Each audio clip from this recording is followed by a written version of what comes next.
Alors pas de quoi se relâcher, la circulation du Covid reste très élevée en France, raison pour laquelle il faut aérer les pièces. Alors oui, c'est un geste banal qui peut presque paraître ridicule et pourtant, Victor Dolande, c'est efficace car de plus en plus d'études attestent que la transmission du Covid se fait essentiellement par aérosol, c'est ça ? Alors en fait, le coronavirus se transmet essentiellement par voie aérienne. Lorsqu'on respire ou lorsqu'on parle, on émet des gouttelettes qu'on appelle des aérosols. Et les plus légères d'entre elles flottent dans l'air. Ces particules peuvent être porteuses du virus et stagner longtemps dans une pièce fermée.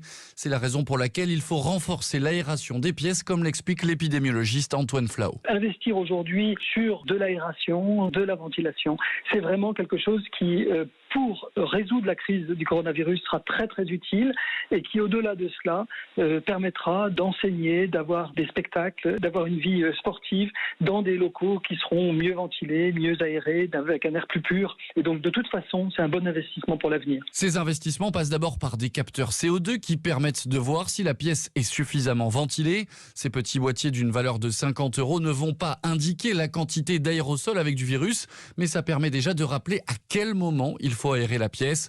Pour les épidémiologistes, toutes les écoles, les commerces et les salles fermées devraient obligatoirement en être équipées. Mais à part quelques expérimentations dans des établissements scolaires, on est encore très loin du compte. Victor Dolande, spécialiste santé d'Europe. Mais on va